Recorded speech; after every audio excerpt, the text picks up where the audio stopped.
नमस्कार, मी अमृता. गुरुकिल्ली यशाची आमच्या खास कार्यक्रमात आपलं स्वागत. नीटची परीक्षा काही दिवसांपूर्वीच पार पडली आहे. कोरोनाचा प्रादुर्भाव असूनही जवळपास 15 लाख मुलांनी ही एक्झाम यशस्वीरित्या दिली आहे. आता सारेच विद्यार्थी रिझल्टची वाट पाहतायत. आता पुढे काय, तर कदाचित रिझल्ट लागला की पुढची वाटचाल कशी सुरू करावी हे प्लॅन्स देखील चालले असतील.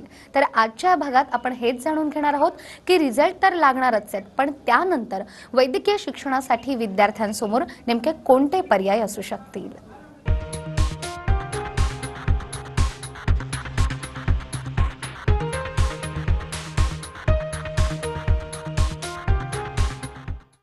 गुरुकिल्ली यशाची मध्ये आजचा आपला विषय आहे जॉर्जियामधील वैद्यकीय शिक्षण आणि संधी, आणि यावर मार्गदर्शन करण्यासाठी आपल्या सोबत आहेत विद्यार्थ्यांना वैद्यकीय शिक्षणासंदर्भात गायडन्स करणारे प्रज्वल जाधव सर. सर, कार्यक्रमात तुमचं स्वागत करते.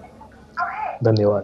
प्रज्वल सरांबद्दल सांगायचं झालं तर प्रज्वल सर एज्युकेशन ओव्हरसीजचे सिनियर ॲडवायझर आहेत.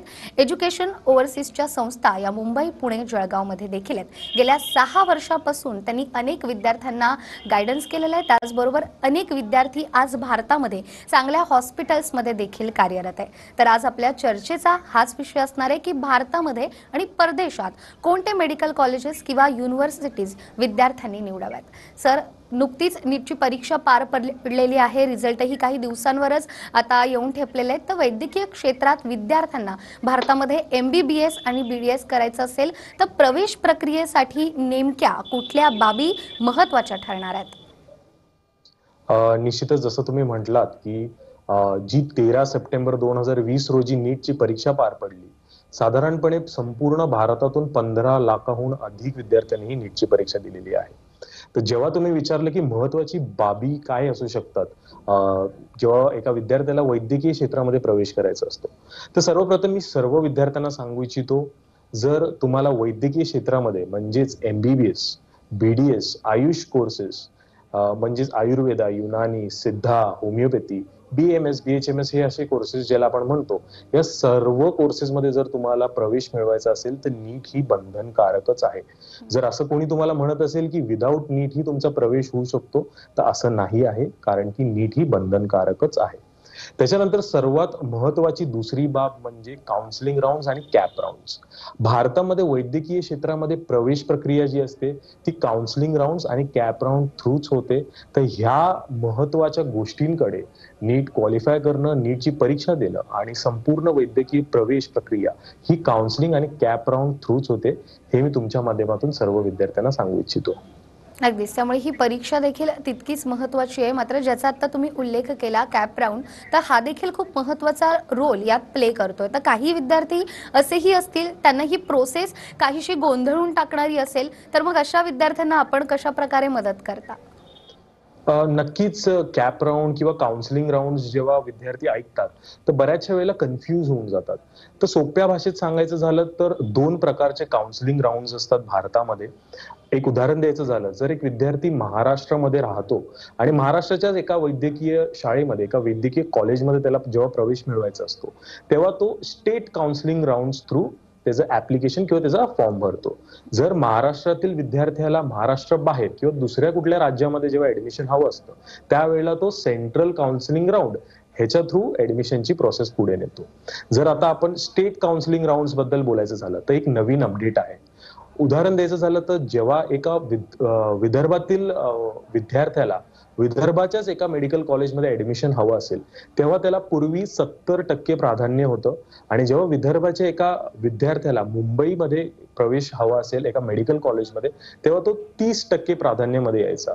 म्हणजे यापूर्वी महाराष्ट्रामध्ये 70-30 हा सीटचा कोटा होता, पण या वर्षीपासून महाराष्ट्र गव्हर्नमेंटनी 70-30 कोटा हा काढून टाकलेला आहे.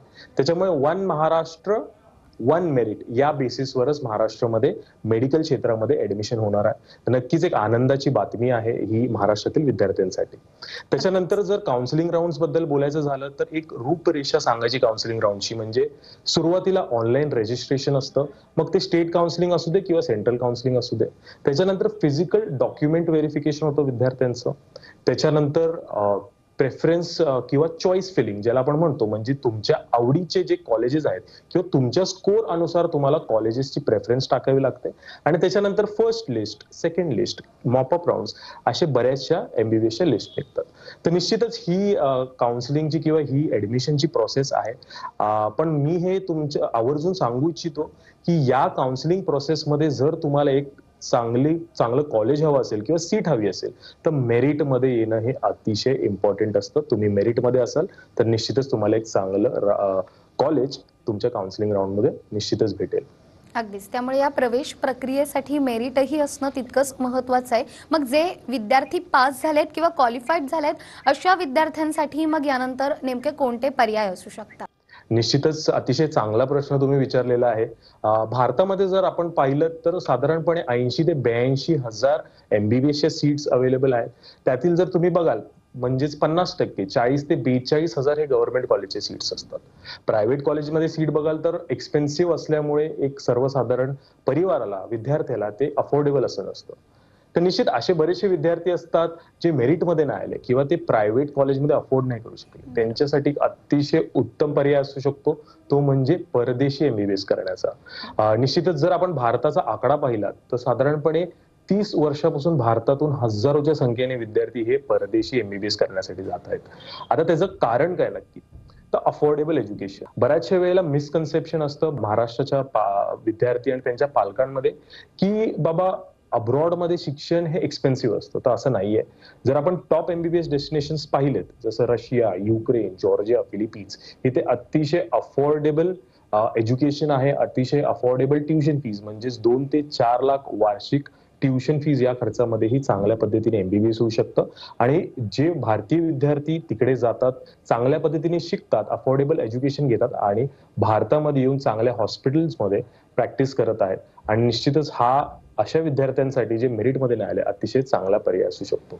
अगदीच. आणि सर खरं तर अनेक विद्यार्थ्यांच्या मनात हा प्रश्न असू शकतो की आम्हाला परदेशात शिकायचं आहे, मात्र ते शिक्षण आम्हाला परवडणार आहे की नाही. आणि आता तर खरं तर टॅगलाईनच झाली आहे की स्टडी एमबीबीएस इन अब्रॉड. मात्र कोरोनाचा जर आपण प्रादुर्भाव पाहिला तर मग असे नेमके कोणते देश आहेत जे तुम्ही विद्यार्थ्यांना सजेस्ट कराल की त्या ठिकाणी जाऊन विद्यार्थी आपलं हे स्वप्न पूर्ण करू शकतील? निश्चितच आहे. जसं मी टॉप लीडिंग डेस्टिनेशन सांगितले, रशिया, जॉर्जिया, युक्रेन, फिलिपिन्स. तर आता तुम्ही जसा प्रश्न विचारला की कोरोनाच्या दृष्टिकोनाने सेफेस्ट कंट्री कुठली, तर जर आपण रशियाचे आकडे पाहिले तर साधारणपणे 10 लाखाहून अधिक कोरोना पेशंट्स आहेत. युक्रेन, फिलिपिन्सचे पाहिले तर साधारणपणे 2 ते 3 लाख कोरोना पेशंट्स आहेत. पण या सर्व कंट्रीजच्या कंपॅरिझन मध्ये जॉर्जिया एक अशी कंट्री येते जिथे फक्त आणि फक्त सुरुवातीपासून आतापर्यंत 3,000 ऍक्टिव्ह कोरोनाचे पेशंट्स आहेत. तर जर कोरोनाच्या दृष्टिकोनाने आपण पाहिलं तर Georgia is one of the safest option study destination MBBS साठी सध्या. आता ही झाली कोरोनाची सेफ्टी. तर आपण अदरवाईज सेफ्टी जरी बघितलं तर नंबिओ म्हणजेच NUMBEO ही एक सर्वे बॉडी आहे जिने 200हून अधिक देशांचा सेफ्टी सर्वे केला आणि त्यात असं दिसून आलं की जॉर्जिया युरोपमधली सर्वात सेफेस्ट कंट्री आहे आणि जगभरात 4थी सर्वात सेफेस्ट कंट्री आहे. जर आपण एमबीबीएसच्या सर्व डेस्टिनेशनचं कंपॅरिझन केलं तर त्यात आपल्याला असं दिसून येईल की जॉर्जिया कोरोनाच्या दृष्टिकोनाने ही नक्कीच एक सेफेस्ट डेस्टिनेशन आहे आणि अदरवाईज सेफ्टीच्या हिशोबाने ही अतिशय सेफ डेस्टिनेशन आहे. आणि मला असं वाटतं की 2020 मध्ये एक लीडिंग आणि सेफेस्ट एमबीबीएस डेस्टिनेशन म्हणून जॉर्जियाची विद्यार्थ्यांनी निवड करावी. अगदीच. आणि त्याचबरोबर आता विद्यार्थ्यांना युनिव्हर्सिटी देखील निवडायची असेल तर या संदर्भात विद्यार्थ्यांनी कोणकोणत्या गोष्टी लक्षात ठेवायला हव्यात आणि अशा विद्यार्थ्यांना तुम्ही काय मार्गदर्शन कराल? नक्कीच बरेचसे लीडिंग कंट्रीज आहेत, बरेचसे युनिव्हर्सिटीज आहेत आणि बऱ्याच वेळेला विद्यार्थी आणि पालक हे गोंधळून जातात की नक्की युनिव्हर्सिटी कशी निवडावी. तर जसं आपण लीडिंग डेस्टिनेशन आणि सेफेस्ट डेस्टिनेशन जॉर्जियाबद्दल बोललो तर जॉर्जियामध्ये बरेचसे वर्ल्ड रिनाउंड युनिव्हर्सिटीज आहेत. त्यातली एक युनिव्हर्सिटी म्हणजे कौकासूस इंटरनॅशनल युनिव्हर्सिटी. महाराष्ट्रातील बरेचसे विद्यार्थी या युनिव्हर्सिटीमध्ये शिकत आहेत आणि ही युनिव्हर्सिटी निवडताना काय काय बाबी विद्यार्थ्यांनी लक्षात घ्यावा ह्याच्याबद्दल जर बोलायचं झालं तर सर्वप्रथम अक्रेडिटेशन किंवा ज्याला आपण अप्रुव्हल्स असंही म्हणतो. तर कुठलीही युनिव्हर्सिटी निवडल्यानंतर ती युनिव्हर्सिटी MCI म्हणजे medical council of India approved आहे किंवा नाही हे बघणं गरजेचं असतं. आणि हे विद्यार्थी www.mciindia.org या वेबसाईटवर जाऊन पाहू शकतात. तर कौकासस इंटरनॅशनल युनिव्हर्सिटी टिब्लिसी जॉर्जिया ही MCI अधिकृत आहे. त्यासोबतच जॉर्जियन एज्युकेशन मिनिस्ट्री अंतर्गत ही अधिकृत आहे. त्याच्यानंतर इंटरनॅशनल अक्रेडिटेशन म्हणजे असेही काही विद्यार्थी असतील ज्यांना पुढे जाऊन आंतरराष्ट्रीय दर्जाची PG परीक्षा द्यावी लागेल, म्हणजेच USMLE United States Medical Licensing exam. तर कौकासस इंटरनॅशनल युनिव्हर्सिटी ही USMLE अप्रूव्ड म्हणजेच ECFMG education commission foreign medical graduates या अक्रेडिटेशन्स ही भेटलेल्या आहेत. तर मी निश्चितच सांगू इच्छितो की जॉर्जियामधील कौकासस इंटरनॅशनल युनिव्हर्सिटी ही अधिकृत अक्रेडिटेशन्स प्राप्त मान्यता प्राप्त युनिव्हर्सिटी आहे आणि निश्चितच एक चांगला ऑप्शन असू शकतो महाराष्ट्राच्या विद्यार्थ्यांसाठी. अगदीच. आणि सर, जसं आपण आता म्हणालात की कौकासस इंटरनॅशनल युनिव्हर्सिटी तर आहेच, पण या संदर्भात आपल्या महाराष्ट्रीयन मुलांचा नेमका फीडबॅक कसा आहे? कारण अनेक विद्यार्थी महाराष्ट्रातून देखील याच युनिव्हर्सिटीला पसंती देत असतात. हो, नक्कीच. आपल्या महाराष्ट्रातून बरेचसे विद्यार्थी कौकासस इंटरनॅशनल युनिव्हर्सिटीमध्ये शिकत आहेत आणि अतिशय चांगला फीडबॅक आहे त्यांचा. तर आता या चांगल्या फीडबॅकचे बरेचसे कारणही आहेत. ते कारण बघायचे झाले म्हणजे सर्वप्रथम कौकासस इंटरनॅशनल युनिव्हर्सिटीमध्ये USMLE क्रॅक्ड फॅकल्टीज आहेत. म्हणजेच आंतरराष्ट्रीय दर्जाची PG परीक्षा स्टेप 1, स्टेप 2, स्टेप 3 ज्यांनी क्वालिफाय केली आहे, असे फॅकल्टीज, असे शिक्षक आपल्या भारतीय व महाराष्ट्रीयन विद्यार्थ्यांना तिथे शिकवत आहेत. तर नक्कीच त्यांचा चांगला क्लिनिकल एक्सपिरियन्स, एक वर्ल्ड वाईड एक्सपिरियन्स आपल्या महाराष्ट्राच्या विद्यार्थ्यांना कधीही चांगला एक एक्सपिरियन्स देतो आणि शिक्षणासाठी त्यांच्यासाठी अतिशय एक चांगली आणि महत्वाची बाब आहे. त्याच्यानंतर जर बोलायचं झालं तर जॉर्जियामध्ये निश्चितच जसं तुम्ही विचारलं की महाराष्ट्रीयन विद्यार्थ्यांचा फीडबॅक कसा आहे, तर नक्कीच आपल्या सर्व महाराष्ट्रीयन विद्यार्थ्यांचा फीडबॅक अतिशय चांगला आहे. आणि त्याचं कारण म्हणजे कौकासस इंटरनॅशनल युनिव्हर्सिटीमध्ये जे फॅकल्टीज आहेत, जे शिक्षक आहेत, ते आंतरराष्ट्रीय दर्जाची PG परीक्षा म्हणजे USMLE step 1, step 2, step 3 qualified असे शिक्षक आहेत. त्याच्यामुळे एक अतिशय चांगला क्लिनिकल एक्सपिरियन्सनी ते शिक्षक आपल्या विद्यार्थ्यांना शिकवतात आणि त्याचा लाभ नक्कीच आपल्या महाराष्ट्राच्या विद्यार्थ्यांना होतो. त्याच्यानंतर जॉर्जियामध्ये ECTS म्हणजेच युरोपियन क्रेडिट ट्रान्सफर सिस्टम ही शिक्षण पद्धती आहे. त्याच्यामुळे जी तुम्हाला डिग्री भेटते ती जॉर्जियामध्ये, युरोपमध्ये, US, UK आणि भारतात ही व्हॅलिड असतात. त्याच्यामुळे तुमच्याकडे विद्यार्थ्यांकडे एक ओपन डोअर ऑफ ऑपॉर्च्युनिटी असते संपूर्ण जगभरात त्यांच्या मेडिकल डिग्री सोबत प्रॅक्टिस करण्याची. तर निश्चितच जसं तुम्ही म्हणालात की महाराष्ट्रातील विद्यार्थी, तर कौकासस इंटरनॅशनल युनिव्हर्सिटीमध्ये मुंबई, पुणे, नाशिक, औरंगाबाद ते अगदी विदर्भ, नागपूर, चंद्रपूर, साऊथ महाराष्ट्रामध्ये सोलापूर, कोल्हापूर, सांगली, सातारा, चाळीसगाव, अमरावती अशा ठिकाणाहूनही विद्यार्थी तिकडे शिकत आहे आणि अतिशय आनंदाने ते आपल्या MBBSचं शिक्षण पूर्ण करत आहेत. अगदीच. त्यामुळे MBBSचं शिक्षण ज्या विद्यार्थ्यांना पूर्ण करायचं आहे त्यांना केवळ योग्य मार्गदर्शन मिळालं तर नक्कीच परदेशात शिक्षण पूर्ण करण्याचं त्यांचं हे स्वप्न विद्यार्थी नक्कीच पूर्ण करू शकतात. आणि याच संदर्भात आणखीनही काही प्रश्न मी तुम्हाला विचारणार आहे एक छोट्याशा ब्रेकनंतर. ब्रेकनंतर पुन्हा एकदा गुरुकिल्ली यशाची मध्ये आपलं स्वागत. आज आपण जॉर्जियामधील वैद्यकीय शिक्षण आणि संधी याविषयी मार्गदर्शन घेत आहोत प्रज्वल जाधव सर यांच्याकडून. ज्या विद्यार्थ्यांना खरं तर परदेशात शिक्षण पूर्ण करायचं असतं अशा विद्यार्थ्यांच्या मनात युनिव्हर्सिटीबद्दल, त्या देशाबद्दल अनेक प्रश्न असतात ज्याची उत्तरं सर आज आपल्याला देतात आहेत. सर, या युनिव्हर्सिटीमध्ये विद्यार्थ्यांनी ॲडमिशन घेतल्यानंतर नेमकं एज्युकेशन ओव्हरसीज कोणत्या महत्त्वाच्या फॅसिलिटीज या विद्यार्थ्यांपर्यंत पोहोचवतं? नक्कीच जेव्हा एक युनिव्हर्सिटीचं निवड विद्यार्थी करतात तर त्या युनिव्हर्सिटीमध्ये असणाऱ्या फॅसिलिटीज हे अतिशय महत्वाचे असतात आणि एज्युकेशन ओव्हरसीज मार्फत आम्ही अशा बऱ्याचशा फॅसिलिटीज प्रोव्हाइड करतो. त्याच्यामध्ये दोन मुख्य फॅसिलिटीज म्हणजे सर्वप्रथम अकॅडमिक फॅसिलिटीज. तर विद्यार्थ्यांना माहिती असेल की जेव्हा तुम्ही MBBSचं शिक्षण करता, मग ते भारतात असो किंवा परदेशात असो, MBBSचं शिक्षण कंप्लीट झाल्यानंतर एक NEXT म्हणजेच नॅशनल एक्झिट टेस्ट नावाची एक्झाम विद्यार्थ्यांना द्यावी लागते. त्याचसाठी आम्ही सर्वप्रथम पहिल्या वर्षीपासूनच कौकासस इंटरनॅशनल युनिव्हर्सिटीमध्ये NEXTची कोचिंग ही राबवतो. त्याच्यानंतर जसं मी पहिलेही सांगितलं की आंतरराष्ट्रीय दर्जाची PG परीक्षा म्हणजेच USMLE United States Medical Licensing Exam ही जर परीक्षा देण्यासाठी काही विद्यार्थी इच्छुक असतील तर अशा विद्यार्थ्यांसाठी पहिल्या वर्षीपासून USMLE कोचिंग ही आम्ही प्रोव्हाइड करतो. आणि या दोन्ही कोचिंग फॅसिलिटीजचं वैशिष्ट्य म्हणजे हे दोन्ही कोचिंग म्हणजे NEXT कोचिंग आणि USMLE कोचिंग ही संपूर्णपणे मोफत आहे आणि एज्युकेशन ओव्हरसीज मार्फत दिली जाते. त्याच्यानंतर दुसरी सर्वात महत्वाची फॅसिलिटी म्हणजे हॉस्टेल आणि मेस फॅसिलिटी. एक विद्यार्थी त्याच्या आयुष्याचं 5 ते 6 वर्ष एका परदेशी किंवा एका अननोन कंट्रीमध्ये घालवणार असतो. तर निश्चितच एज्युकेशन ओव्हरसीज मार्फत आम्ही हे मेक शुअर करतो की हॉस्टेल फॅसिलिटी आणि मेस फॅसिलिटी ही प्रीमियम असावी. आमचे जे हॉस्टेल्स आहेत ते clean, comfortable, heater, cooler facility, high speed internet facility असे बरेचसे फॅसिलिटीज आपण आपल्या हॉस्टेलमध्ये प्रोव्हाइड करतो. त्याच्यानंतर जर मेसचं बोलायचं झालं तर आपल्या हॉस्टेलमध्येच मेस फॅसिलिटी ही प्रोव्हाइडेड असते, जिथे महाराष्ट्रीयन पद्धतीचं 3 टाइम जेवण म्हणजेच सकाळी लाईट ब्रेकफास्ट, लंच आणि डिनर असे आपण 3 मील्स प्रोव्हाइड करतो. त्याच्यामुळे हॉस्टेल, मेस किंवा अकॅडमिक असे काहीही दुविधा विद्यार्थ्यांना नसली तर त्यांचं जे फोकस असतं एमबीबीएस मध्ये अभ्यास करण्यामध्ये ते अतिशय जास्त वाढतं. आणि निश्चितच असे काही प्रॉब्लेम्स नसले, काही असले तर एज्युकेशन ओव्हरसीज कधीही विद्यार्थ्यांच्या मदतीला असते. आम्ही जॉर्जियामध्ये असतो, आपली टीम जॉर्जियामध्ये असते, युनिव्हर्सिटीमध्ये असते आणि विद्यार्थ्यांना सर्व प्रकारे मदतही करत असते. अगदीच. आणि खरं तर पालकांच्या मनामध्ये जे प्रश्न असतात की विद्यार्थी परदेशात गेल्यानंतर त्यांची सोय कशी होते, मेस आणि हॉस्टेल कसं असणार आहे, तर या संदर्भात खरं तर तुम्ही जे उत्तर दिलेलं आहे, अनेक पालकांची आणि विद्यार्थ्यांची काळजी कुठेतरी नक्कीच कमी झाली असणार आहे. मात्र सर, कोरोनाच्या या प्रादुर्भावामुळे फ्लाईट सध्या बंद आहेत, तर मग एज्युकेशन ओव्हरसीजनं विद्यार्थ्यांसाठी काही महत्त्वाच्या तरतुदी केलेल्या आहेत का? निश्चितच अतिशय महत्वाचा प्रश्न तुम्ही विचारलेला आहे की आता फ्लाइट्स बंद असताना कसे ट्रॅव्हल करतील. तर मी सांगू इच्छितो की 1 ऑक्टोबर पासून जॉर्जियाची जी व्हिसा डिपार्टमेंट्स आहेत, व्हिसा ऑफिसेस आहेत आणि एम्बेसी आहे ही सुरू झालेली आहे आणि आपण व्हिसा ऍप्लिकेशन ही प्रोसेस करत आहोत. त्याच्यानंतर ट्रॅव्हल कसे करतील, तर निश्चितच एज्युकेशन ओव्हरसीज हे चार्टर्ड फ्लाइट्सनी विद्यार्थ्यांना घेऊन जाणार आहे जॉर्जियाला आणि त्यांच्या अकॅडमिक्समध्ये काहीही नुकसान होणार नाहीये आणि विद्यार्थी हे फिजिकल बेसिसवरच त्यांचे एमबीबीएसचे लेक्चर्स अटेंड करतील. तर निश्चितच आता मी का स्ट्रेस केलं की फिजिकल बेसिसवरच त्यांना अटेंड करावे लागणार लेक्चर्स.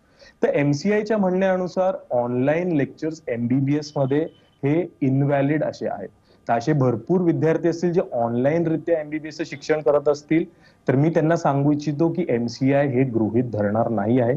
त्याचमुळे एज्युकेशन ओव्हरसीज चार्टेड फ्लाइट्सने आपले सर्व विद्यार्थ्यांना जॉर्जियाला घेऊन जाणार आहे आणि तिथे फिजिकल बेसिसवरच त्यांचे लेक्चर्सही चालू होणार आहे. त्यासोबत मी हेही सांगू इच्छितो की जे एअर तिकीट असणार आहे, जे चार्टर्ड फ्लाइट्सने आम्ही विद्यार्थ्यांना नेणार आहोत ते निशुल्क म्हणजेच मोफत असणारे. एज्युकेशन ओव्हरसीज कुठल्याही पद्धतीचा चार्जेस त्यांच्याकडनं घेणार नाहीये. त्यासोबतच ऍडमिशन प्रोसेस, डॉक्युमेंटेशन प्रोसेस, संपूर्ण प्रोसेसिंग फीज ही कोरोना प्रादुर्भावाला लक्षात घेता एज्युकेशन ओव्हरसीजनी माफ केली आहे. निश्चितच ह्याचा लाभ महाराष्ट्राच्या आणि भारताच्या विद्यार्थ्यांनी घ्यावा असं मला वाटतं. अगदीच. तर आपण सगळेच चिंतित असाल की ऑनलाईन स्टडी हा एमसीआयच्या रूल्स अंतर्गत येत नाहीये, तर एज्युकेशन ओव्हरसीजचे विद्यार्थी नक्कीच जॉर्जियामध्ये एका चार्टर्ड विमानानं प्रवास करतील आणि हा पूर्ण खर्च एज्युकेशन ओव्हरसीज तर्फे करण्यात येणार आहे. तर या काळामध्ये प्रोसेसिंग फी न घेता विद्यार्थ्यांना सर्व सोयी उपलब्ध करून देणं हा एक चांगला उपक्रम खरं तर सरांच्या मार्गदर्शनामुळे राबवला जातोय. तर सर, या उपक्रमाबद्दल काय सांगाल? निश्चितच जसं तुम्ही म्हणालात की कोरोनाचा प्रादुर्भाव संपूर्ण भारतात झालेला आहे तर संपूर्ण जगातही झालेला आहे. हेच लक्षात घेता एज्युकेशन ओव्हरसीजनी या वर्षी असं ठरवलेलं आहे की आम्ही कुठल्याही पद्धतीची प्रोसेसिंग फीज नाही घेणार आहोत. Admission process, documentation process, in fact flight ticket सुद्धा मोफत असणार आहे. विद्यार्थ्यांना फक्त आणि फक्त त्यांचे नॉमिनल व्हिसा चार्जेसच पे करायचे आहे. तर निश्चितच मला असं वाटतं या सर्व उपक्रमांमुळे भरपूर आपले महाराष्ट्रीय विद्यार्थी त्यांचं एमबीबीएस करायचं स्वप्न जे आहे ते पूर्ण करू शकतील आणि निश्चितच या सर्व सोयी आणि सुविधांचा लाभ घेतील.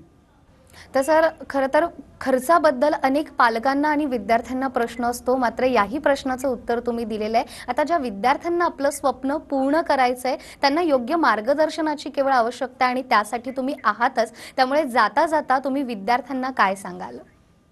निश्चितच असे बरेचसे विद्यार्थी असतील, त्यांना बरेचसे प्रश्न असतील की सर नीट मध्ये मला एवढी मार्क आहेत, काय पर्याय असू शकतात, किंवा सर मला परदेशी एमबीबीएस करायचं आहे, काय पर्याय असू शकतात, फीस किती असू शकते. युनिव्हर्सिटी बद्दल तर मी तुम्हाला सांगितलंच आहे. परत त्यासोबतच फीज भरण्याची म्हणजे सेमिस्टर वाईज फीज भरण्याची सुविधा आहे का. निश्चितच या सर्व सुविधा आपल्याकडे आहेत. तुम्ही खालील दिलेल्या आपल्या क्रमांकावर कॉल करू शकता. मीही अवेलेबल असतो, माझी संपूर्ण टीम अवेलेबल असते. आम्ही निश्चितच तुम्हाला चांगल्या पद्धतीने हेल्प करू, गाईड करू आणि जसं मी सांगितलं, ह्या गायडन्ससाठी कुठल्याही प्रकारचे चार्जेस घेतले जात नाही. मोफत काउन्सिलिंग सेशन असतात, त्यासोबतच मोफत व्हिडिओ काउन्सिलिंग सेशन जी आपण अवेलेबल करून दिले आहेत. तर निश्चितच तुम्ही खालील दिलेल्या नंबरवर कॉल करू शकता आणि माझ्याशी 1 to 1 बेसिसवर माहितीही घेऊ शकता. अगदीच. तर जे प्रेक्षक आता आपल्याला पाहतात आहेत आणि ज्या विद्यार्थ्यांचं स्वप्न आहे की जॉर्जियामध्ये वैद्यकीय शिक्षण आणि संधी या कशा प्रकारे आम्हाला उपलब्ध होऊ शकतात, तर या संदर्भात सरांनी मार्गदर्शन केलेलं आहे. स्क्रीनवर सरांचे नंबर देखील आहेत. त्यामुळे तुमच्या मनातील ज्या शंका आहेत आणि जे प्रश्न आहेत, त्या प्रश्नांची उत्तरं नक्कीच तुम्ही सरांकडून मिळवू शकतात. सर, त्याचबरोबर अनेक विद्यार्थ्यांचं हे स्वप्न असतं, मात्र त्या स्वप्नपूर्तीकडे वळताना कुठेतरी मनात प्रश्न असतात, भीती असते आणि ही भीती खरं तर आजच्या कार्यक्रमाच्या माध्यमातून तुम्ही नक्कीच दूर करण्याचा प्रयत्न देखील केलेला आहे. त्यामुळे आपले देखील खूप खूप आभार. धन्यवाद. त्याचबरोबर गुरुकिल्ली यशाची या कार्यक्रमामध्ये वेळ झाली आहे इथेच थांबण्याची. पुन्हा भेटूया एका नव्या विषयासह. तोपर्यंत नमस्कार.